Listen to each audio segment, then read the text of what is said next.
Recording. Excellent. Okay. All right. So I don't remember how much of this I went into last week, but Not very much. Go ahead. The magazine, the next issue of Variations is very much focused on parents and how they negotiate the educational and beyond world with a two-week child. And my capstone project is going to be developing a curriculum for 2E parents for a parent support education program. That's so perfect. it's kind of cool. It works out. So the cover and sort of nominal theme is choose your own adventure. And so the cover shows like an adventure map, and the kid is in a hot air balloon, and the mother's like helping the kid get past the dragons and such. And so we have articles on different things along the way, like IEP, like evaluations. What I wanted to do, what I felt like the magazine still needs, is the introduction feature to tie it together. It's like, so yeah, here's our kind of idea. I need to write the thesis, and then the rest of the magazine will make more sense. Makes sense. So basically, I wanted to go through, I guess from, in whichever of your kids makes the most sense. Yeah, I'll use my youngest. Okay. Sort of from when you first identified that, like, oh, you might, not be neurotypical, or have some asynchronicity. What was, guess what was that moment? What was the, all right, how do I deal with the school moment? So on and so forth, like each stage of the journey. And Sure. then how you approach it it can really be from this is specifically how I did it, or it can be from, you as a professional and a doctoral candidate, this is how a parent should, or both, whatever feels right. Well, he's the diver, the one I showed you the picture of, and yes. I think he's kind of a feel-good story for parents of, some cool things can happen using their neurodiversity. And because he would tell, if he was here, he would say that's why he's a good diver, because he has dyslexia. Right. So, in fact, I've been curious about doing a study of the divers on his team to see how many of them are dyslexic. I'd be very curious about that. Yeah, because I know Greg Louganis was dyslexic. Oh, interesting. Because there's that subset of dyslexics who have amazing visual spatial awareness. Right. And Charlie is one that has that, I believe.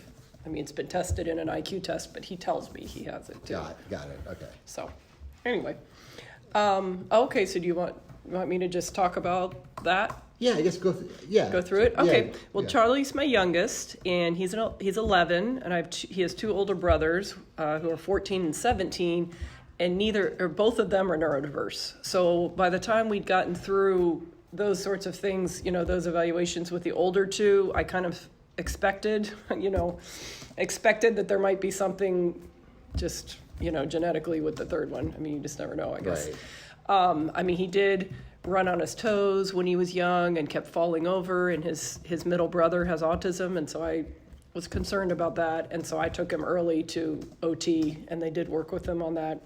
He does not have the other signs of autism, so he did not receive that diagnosis. How early to OT? I took him to OT, I think, at 2. Okay. And I think the pediatrician was saying, oh, you don't need to at that age. And I'm like, hey, with the family history we have, we're going. And so they did work with him. He does still walk a little bit on his toes. And again, he's standing on the end of a diving board on his toes. He has to stand perfectly still on his toes. Right. So, it's almost like he took his differences and then found something where they were going to be valued. It's, I can't imagine he did that intentionally, but it's very interesting how that worked out.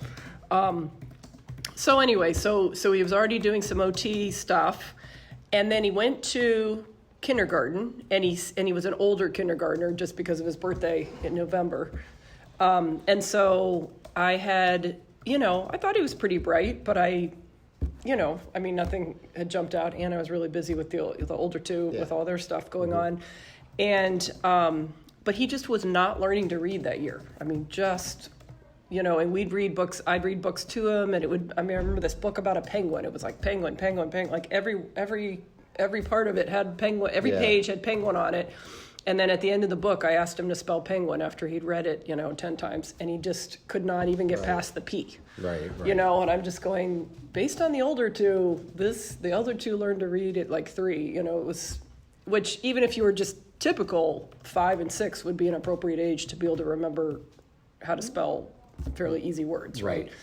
And Charlie just could not, it was like his brain was not taking a picture of words. Or, he could read it, but he couldn't reproduce it. Like, so when you put the book away, he could not tell you how to spell pretty much anything. Oh, but he could actually... But he could read it, yeah. So that's interesting. So that's why I'm saying he read the word penguin like 10 or 12 times, but then you close the book and look away, he could not spell anything past the P for penguin, and I just thought that was odd. Like, sight words was like a joke, right? He could not memorize sight words at all because you couldn't sound them out, nothing. Right. Anyway, so I just thought that was really strange, and I kept talking to the school. Now, remember, I was a teacher at the school, so it's kind of easy for me to talk to these guys. Like, I'm talking to the reading specialist, not waiting to talk to the principal or whatever. And everybody at that point tried to say, oh, it's developmental when they learn to read. I'm sure it's going to come along. Nobody was concerned. I think I tried to instigate a 504, and it took them a year to respond to me, which legally I don't even think they're allowed to do.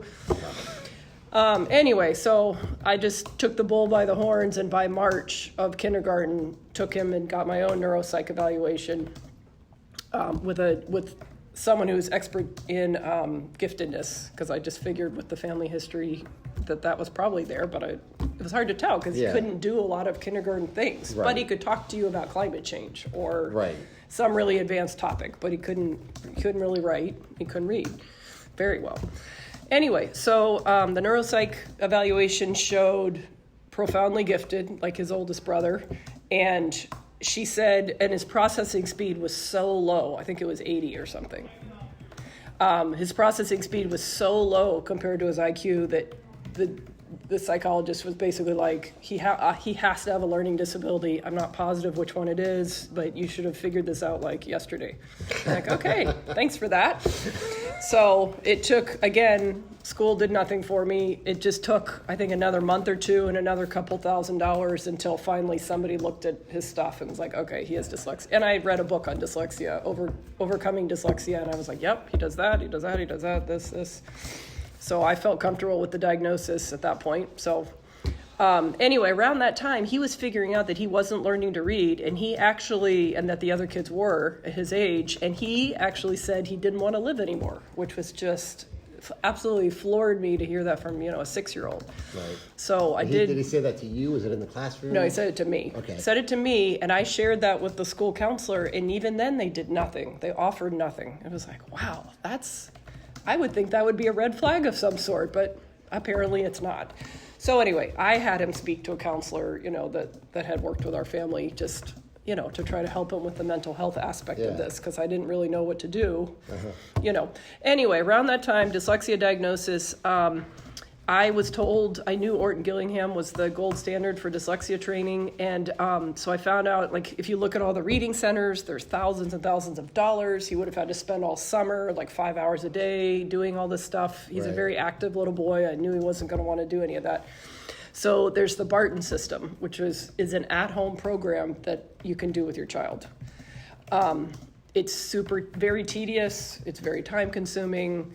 I bribed him every page. He got an M&M, and literally, and we never could do more than about 20 minutes because neither of us could take it. But we did, I think, 5 days a week for 3 years. Wow. And including holidays, summers, everything, just around the year-round. And it absolutely changed his life. He now...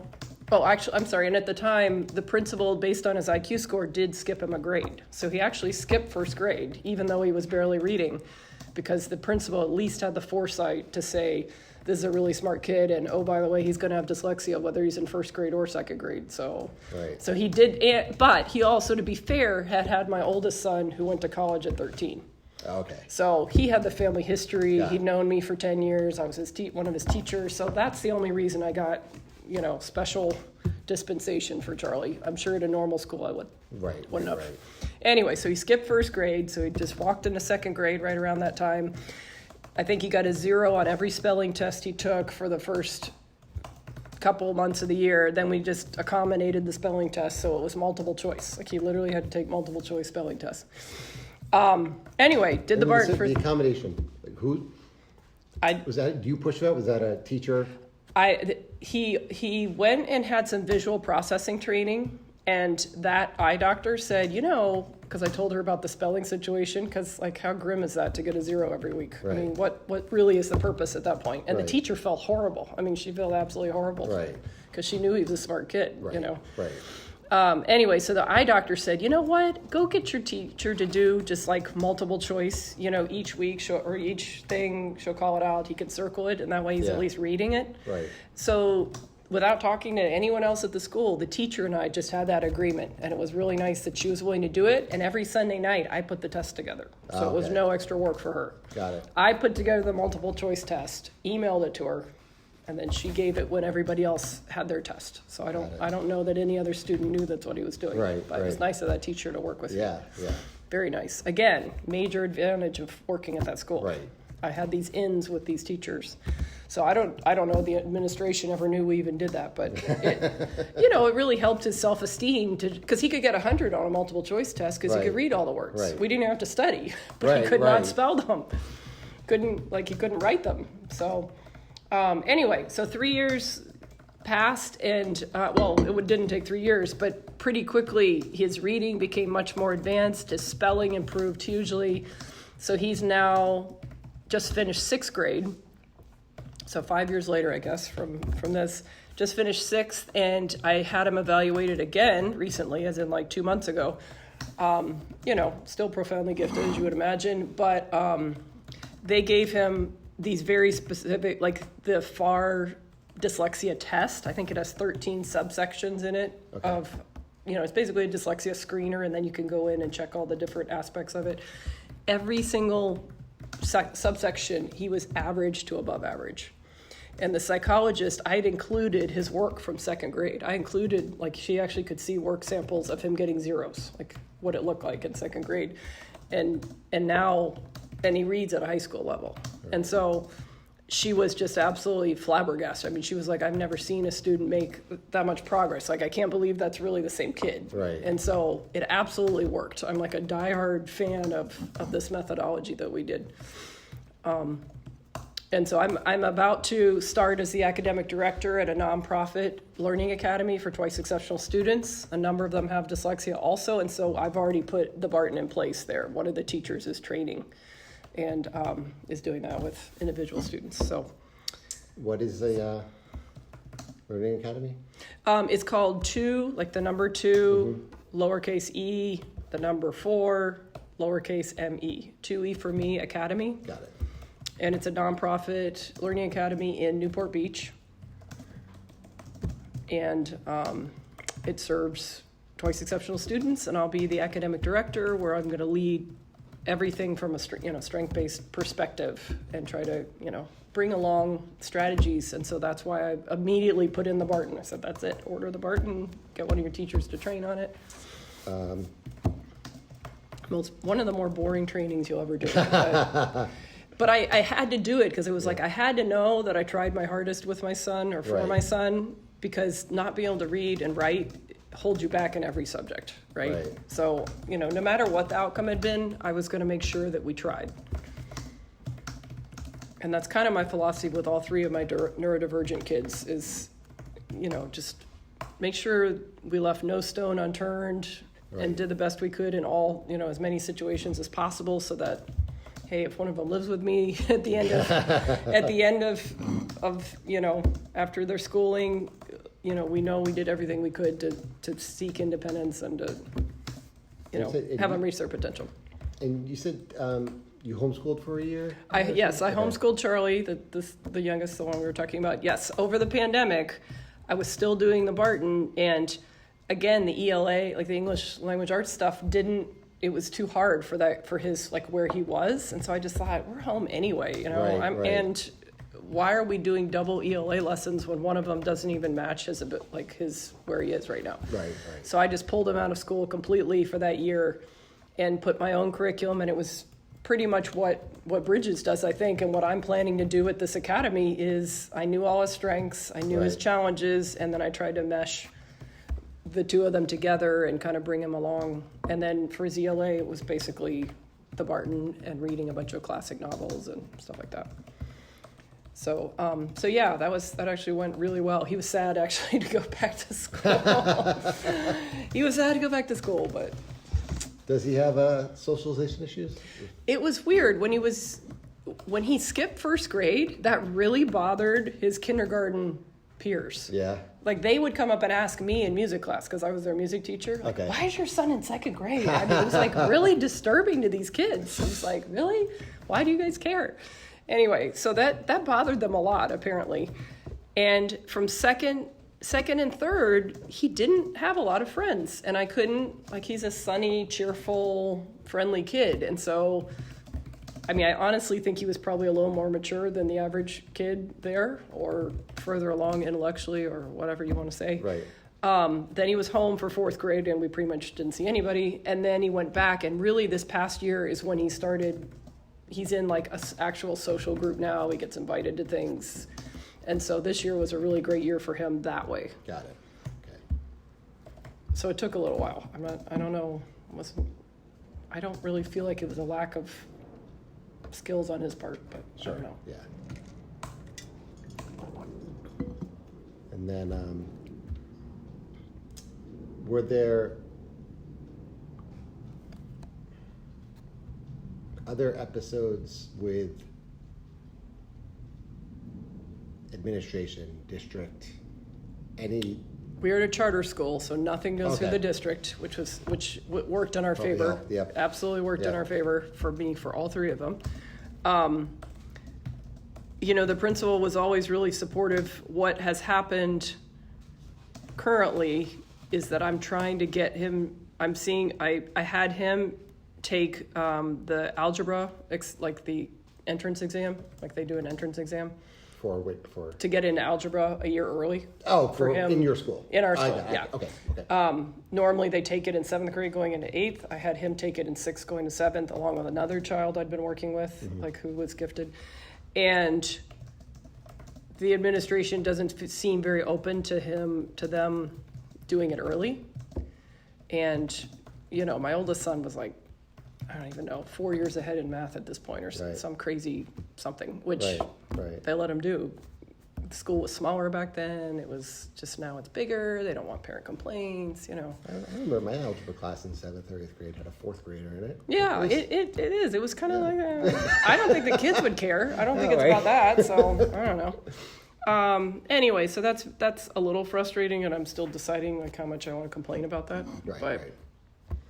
Because both the boys were proficient, but not amazing. Actually, don't put their score in there. But to tell you, this, they both were fine, but they weren't like the top of the.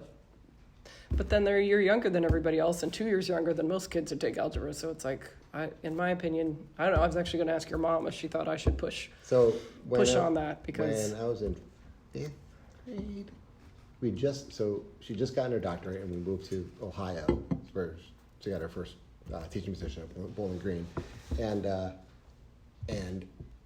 I wasn't in the gifted math track because on all the pre-tests I was only doing okay, and she went in and said to him, well, yeah, because he doesn't know it yet.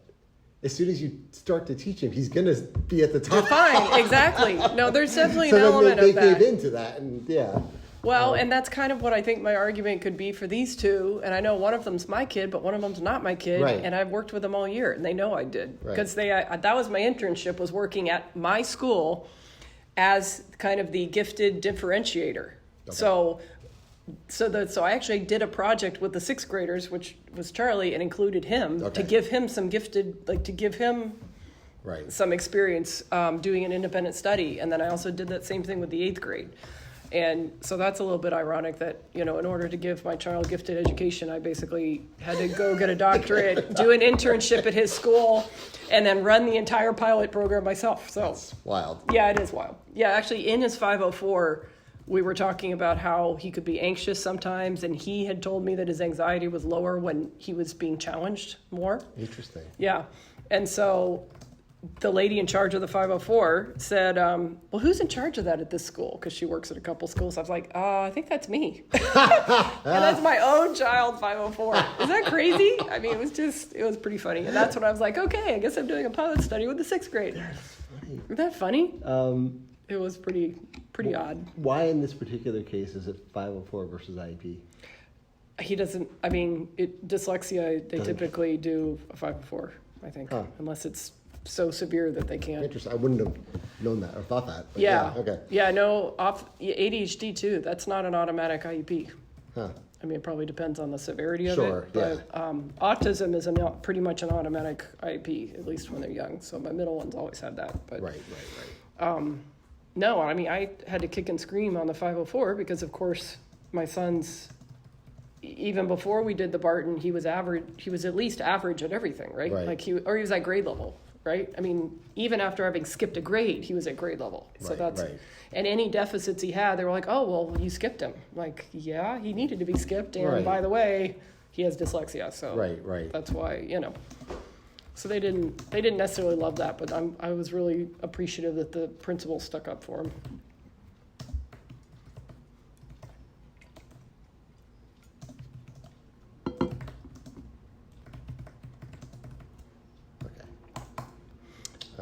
Diving. So I was going to say, do you want the diving story? Just because that's kind of unique, I think. And I use it in a lot of clinics I give to parents because I just, you know, it's just a different way to think about it. When you reframe when he was 6, he said, I don't want to live anymore, right? Which, you know, was just shocking to me coming from a 6-year-old. Right.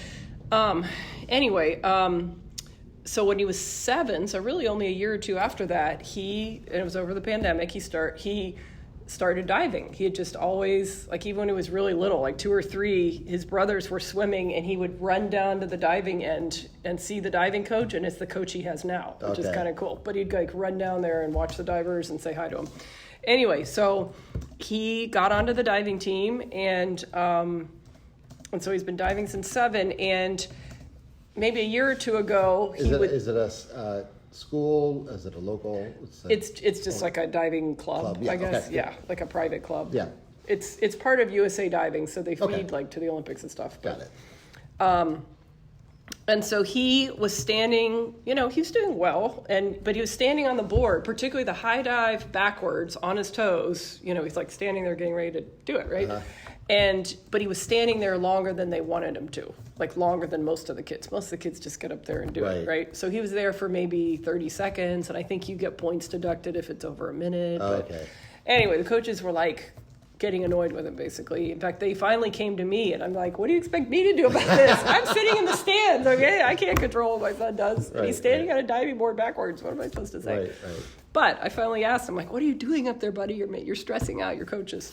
He said, I'm standing there, and it's, you know, more difficult dive, and I'm going over exactly what my perspective of my body position is in the dive before I actually do it, because I don't want to mess up, and I don't want to hurt myself, because he does not like, you know, back flops and belly flops and all that. Yeah. So he said, so I'm going through the whole thing in my mind, and so if I'm not ready, I'm just not going to start my dive. And I was like, okay, well, it's a good explanation. Yeah.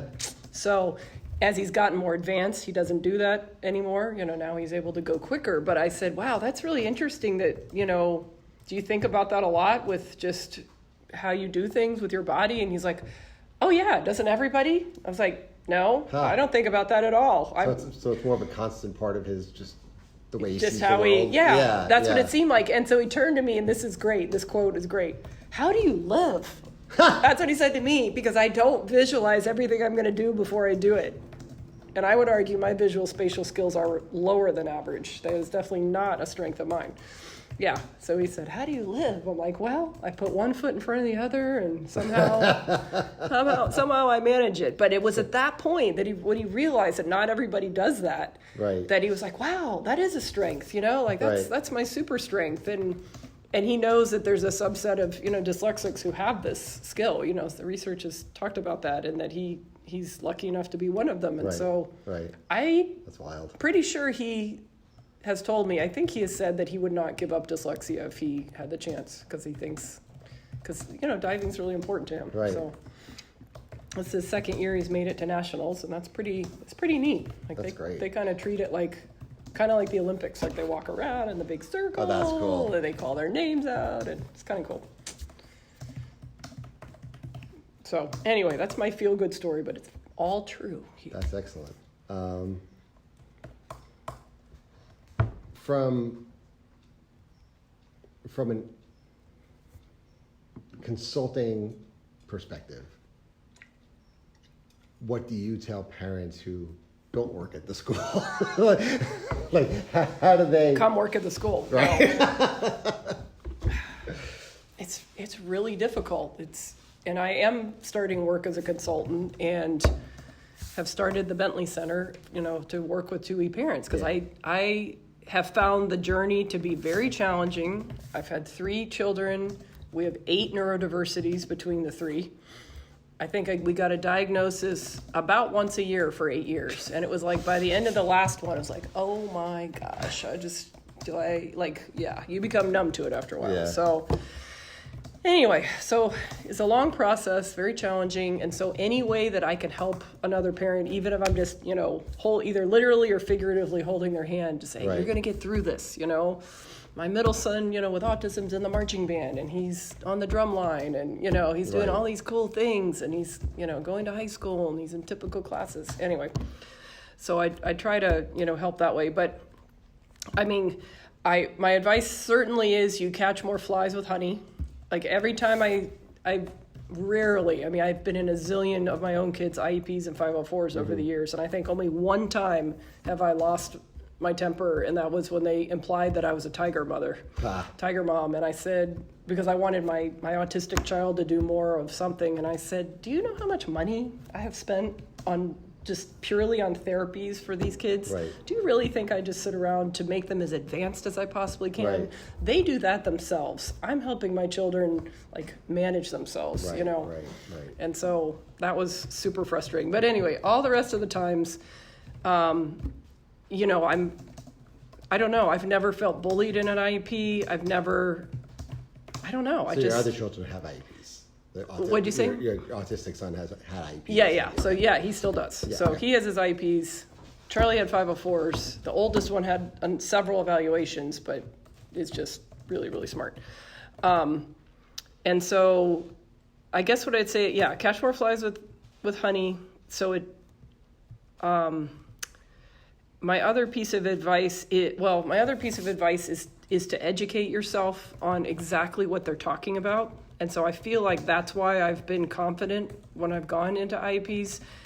Every test they've given, even 10 years ago when I wasn't as involved in this world as I am now, I was there Googling, what is that test? What does that subsection mean? What does that number mean for that subsection? How does that impact my son's, daily functioning? How, I presumed that every parent does that, but I don't think they do upon, reflection now.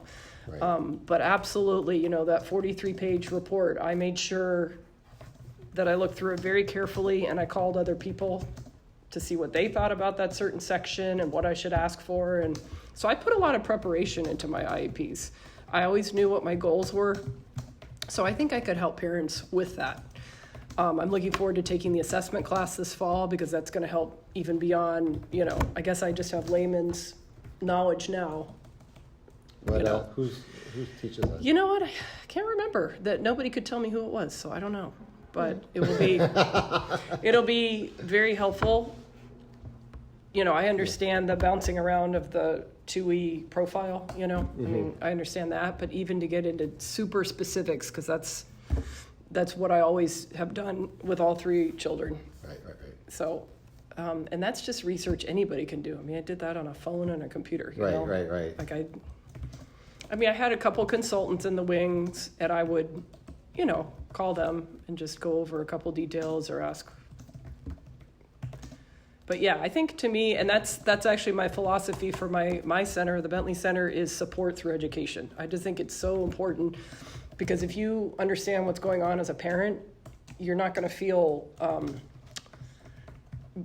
I hate to say the word bullied, but you're not going to feel inferior. You're not going to feel lost. You're going to, you're going to be able to hold a conversation.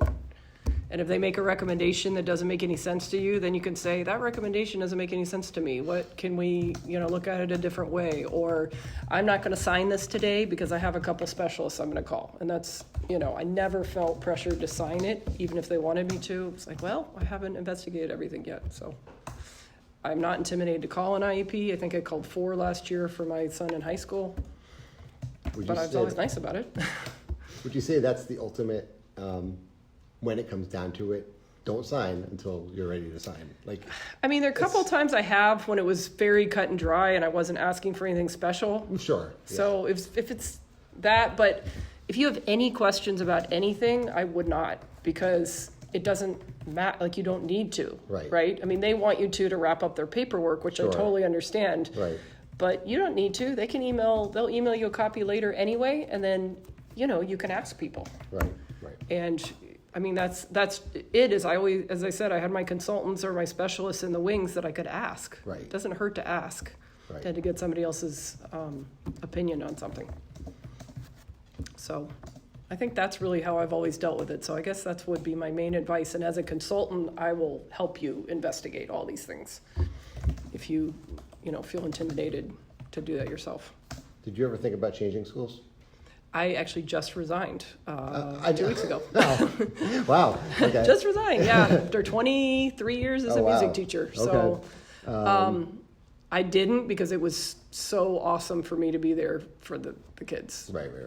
And I mean, there were a lot of things I liked about the school, but it definitely was helpful. I mean, I could even sneak out and see, who's my kid sitting with at lunch? For my middle one, is he socializing with other kids, or is he walking around the playground? You know? Yep. Those are very minor things that are worth a lot. Right, sure. If you have that opportunity, which most people do not. So. Well, I was going to say, and it also wouldn't have been any better anywhere else.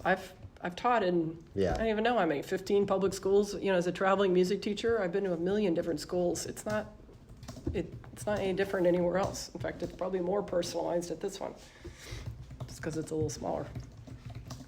So there would have been virtually no temptation to, well, let's see how he does it in another school, even though unless I could find something very specialized. Because at this point, I don't think his giftedness is not being addressed, other than what I am possibly doing as a consultant.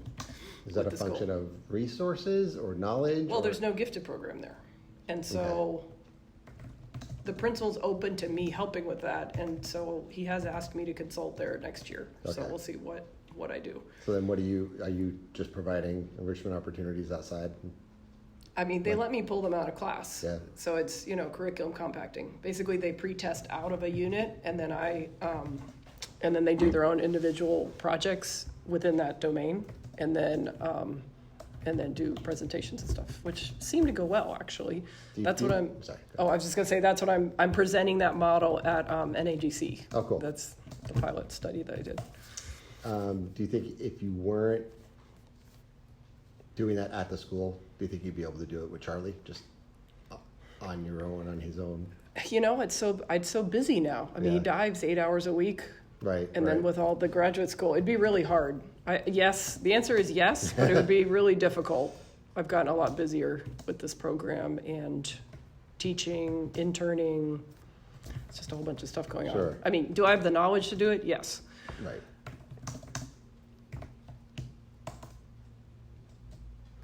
Would it be awesome if it was happening during the school day? Right. Yes.